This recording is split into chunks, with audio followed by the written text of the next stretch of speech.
That hunk of twisted metal and shattered concrete you're looking at cost me exactly $847 to fabricate in my garage, a price tag that seems insane for a place to shove junk mail.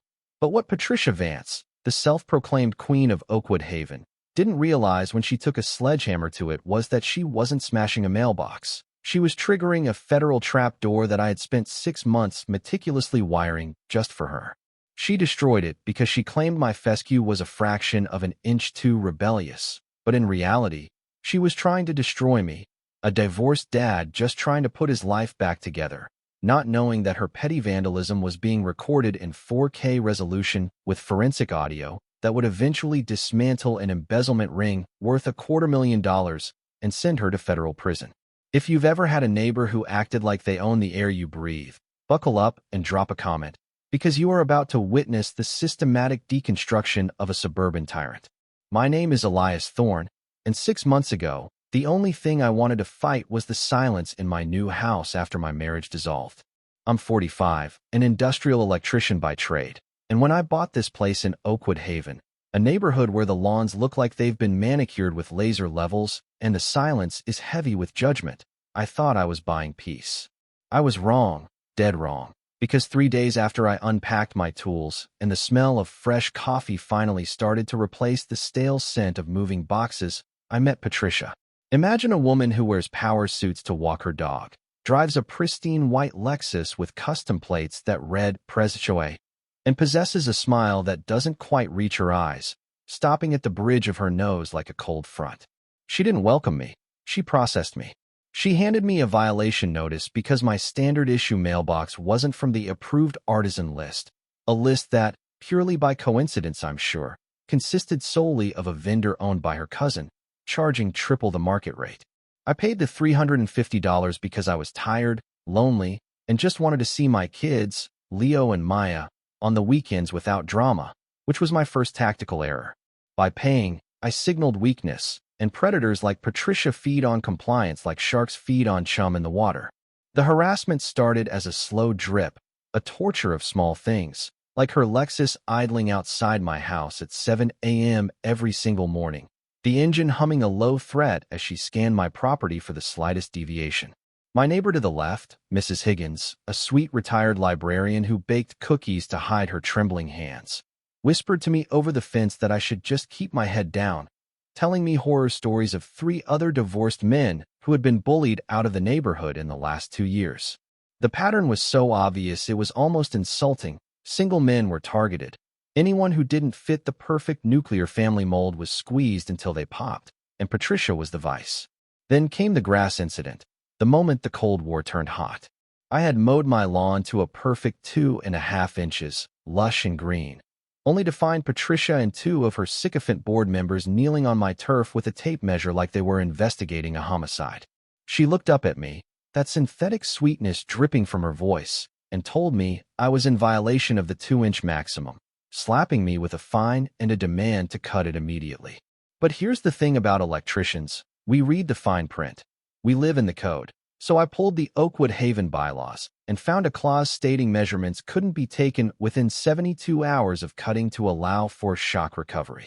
I had time-stamped security photos of me mowing 36 hours prior. When I walked to her front door and laid out the bylaws, showing her that her fine was illegal, the look on her face wasn't shame. It was pure, unadulterated rage, the kind of look a dictator gives a dissident right before the secret police are called. I had challenged her authority with facts, and for a narcissist, that is a declaration of war. 3 days later, my overpriced, compliant mailbox was beaten into a shapeless lump of metal. My basic camera caught her Lexus rolling by at 2 a.m., but the shadows were too deep, the angle too wide, and Deputy Brooks from the local precinct just shrugged, telling me it could have been teenagers with a bat. I knew better. I knew it was her. And that's when the switch in my head flipped from peaceful homeowner to industrial problem solver. I didn't get mad. I got technical. I spent the next weekend turning my property into a fortress of surveillance, installing a 6-camera array with night vision, motion tracking, and redundant cloud backups, because in my line of work, we know that if it isn't recorded, it didn't happen. Mrs. Higgins watched me wire the cameras, her eyes wide with fear, warning me that Patricia had driven a combat veteran, Sergeant Miller, into therapy with her relentless stalking. But I wasn't going to therapy, I was going to war. I started digging into the history of the neighborhood, and what I found was a protection racket disguised as a community association. Patricia was running a masterclass in suburban extortion, finding people for trash cans being inches off the line while her own landscaping crew parked on the sidewalk, finding people for holiday lights while her board members left skeletons up until Easter. The second time she smashed my mailbox, she did it in broad daylight. A Saturday morning drive-by with a crowbar, looking right at my house with a smirk that said, "Who are you going to tell?" She didn't see the new microlens hidden in the oak tree that caught the brand of her watch and the manic gleam in her eye. I replaced the box again, capturing the receipts, documenting the damage to the birthday package for Maya that was inside. Because interfering with the U.S. mail isn't a civil dispute, it's a federal felony, and Patricia was racking up counts like she was collecting frequent flyer miles. She escalated, hitting me with a commercial vehicle violation for my work truck, despite her own cleaning business van, Vance Professional Cleaning, being parked in her driveway every night, a neon sign of hypocrisy visible from space. I filed a discrimination complaint, citing the Fair Housing Act, noting that she was enforcing rules only against specific demographics while ignoring her friends. Her response? She filled my next mailbox with quick-dry cement, turning it into a solid block of stone that nearly broke the wrist of the postal carrier, a federal employee who was now collateral damage in Patricia's ego trip. I realized then that this wasn't just about a mailbox anymore. It was about a woman who believed she was untouchable, a woman who would hurt innocent people to maintain her grip on power. I decided to give her exactly what she wanted, a target, while I built something she couldn't see coming. The war for Oakwood Haven shifted from property damage to psychological warfare when Patricia played her ace in the hole, or at least what she thought was her ace. She called county code enforcement on me, claiming my garage workshop was an illegal commercial operation, timing it perfectly for a Saturday when I was teaching Leo how to solder a circuit board. Imagine the humiliation of having a bureaucrat inspect your home while your son watches, wondering if his dad is a criminal. But the inspector found nothing, absolutely nothing, and on his way out, he casually mentioned that Patricia's home office, the command center of her cleaning empire, was actually the one violating zoning laws. That was the loose thread I pulled to unravel the sweater. I filed an ethics complaint and demanded a forensic audit of the Community Association Board finances, a right guaranteed to every homeowner. Patricia panicked. She went nuclear. She started spreading whispers at the grocery store, hints at the playground, that I was unstable, that my cameras were pointed at children's bedrooms, that I was a danger to the community. Then came the note slipped under my door, anonymous but smelling of her perfume. Predators watch kids. We know what you are. My hands shook as I read it, not from fear, but from a cold, hard rage that settled in my gut like lead. She was trying to weaponize my children, trying to paint a loving father as a monster to protect her little fiefdom. When the police arrived for a welfare check based on an anonymous tip about my fitness as a parent, risking my custody arrangement with my ex-wife, I knew Patricia had to be not just stopped, but obliterated legally and financially. We formed a resistance. Mrs. Higgins, emboldened by my refusal to fold, started documenting the violations at Patricia's house, the peeling paint, the overgrown hedges. Sergeant Miller, the veteran she had tormented, joined us, bringing military-grade organization to our little insurgency. We found that Patricia wasn't just mean, she was a thief. The audit revealed that nearly $250,000 of association dues had been funneled into shell companies owned by her relatives for landscaping that never happened and maintenance that never existed. We weren't dealing with a Karen, we were dealing with a crime boss in a polyester blazer. But the smoking gun was buried in the original developer's charter, Section 15, Clause 7, unobstructed emergency access. By destroying mailboxes and removing address numbers, Patricia wasn't just vandalizing. She was committing federal obstruction of emergency services. If an ambulance couldn't find a house because she'd smashed the numbers, she would be liable for manslaughter. We discovered she was claiming a homestead tax exemption on 2 different properties while listing 3 business addresses, a cocktail of tax fraud that would make the IRS salivate. We built our case in Mrs. Higgins' dining room. covering her antique table with spreadsheets and affidavits, the smell of justice mixing with the scent of her lemon bars.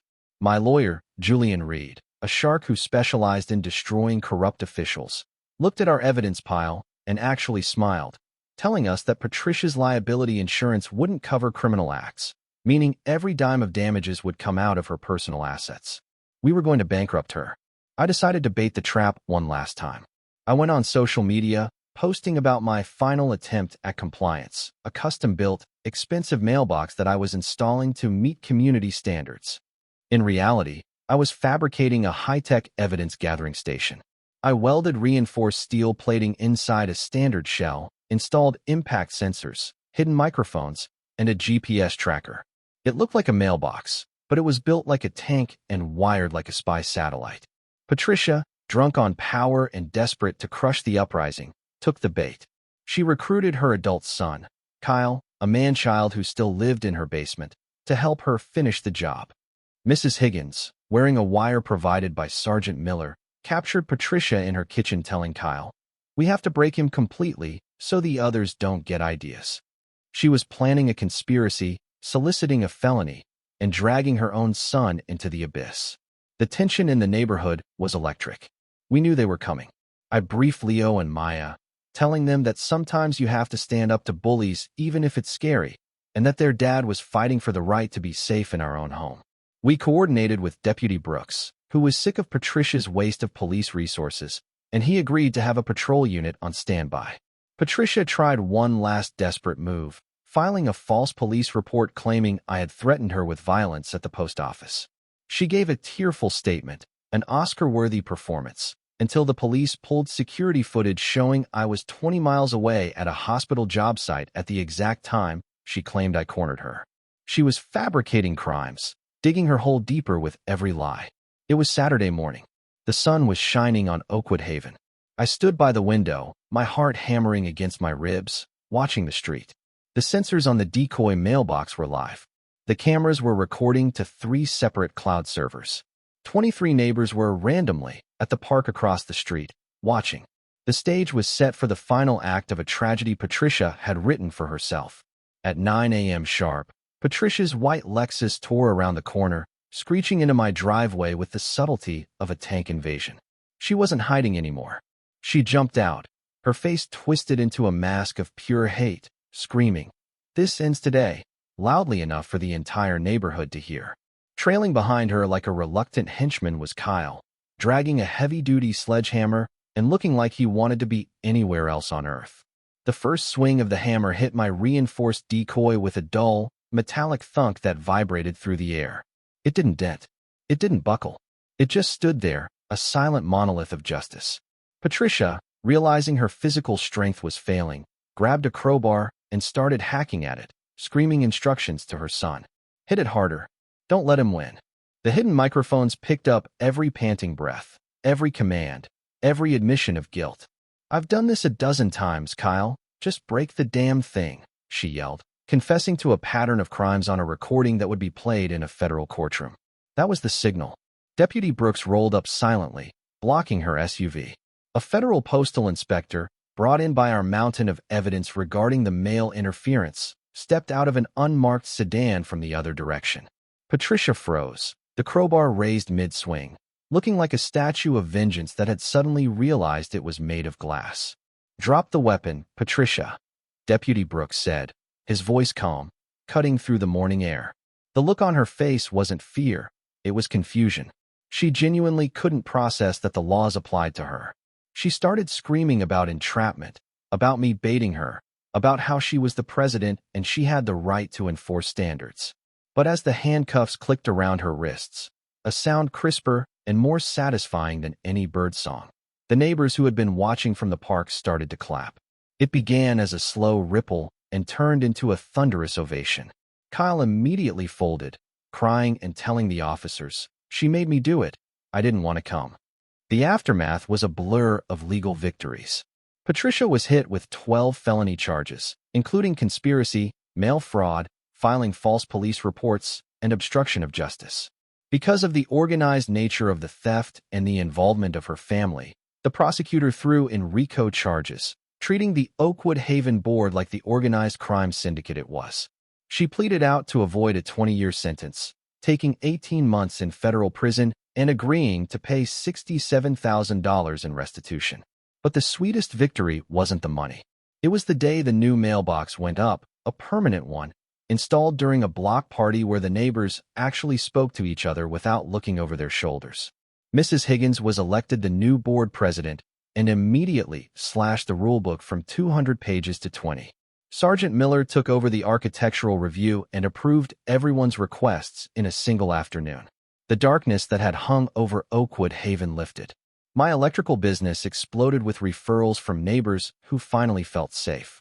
And in a twist I didn't see coming, Elena Cross, the investigative reporter who helped us expose the story on the news, became more than just a professional contact. We found that fighting for justice is a pretty solid foundation for a relationship. We used the restitution money to start a scholarship fund for kids who stand up to bullying, and the first recipient was Mrs. Higgins' granddaughter.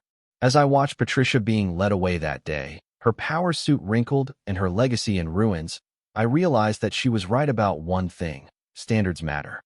But the standard isn't about grass height or mailbox paint. It's about decency. It's about community. And it's about the absolute refusal to let a tyrant dictate your happiness. So here is the question that keeps me up at night, even now that the peace has returned. Was it enough? We destroyed her life to save our neighborhood. We sent a grandmother to federal prison. Does the punishment fit the crime, or does fighting a monster inevitably turn you into something hard and sharp, something capable of building a trap just to watch someone fall? Is justice about restoration, or is it, deep down, just about the satisfaction of watching the bad guy lose everything? Drop a comment below and tell me. Would you have walked away and sold the house, or would you have built the trap? I'm Elias Thorne, and this was the battle for Oakwood Haven. Don't forget to like and subscribe for the next update, where we take on a city council that thinks they can ban backyard barbecues. You won't want to miss it.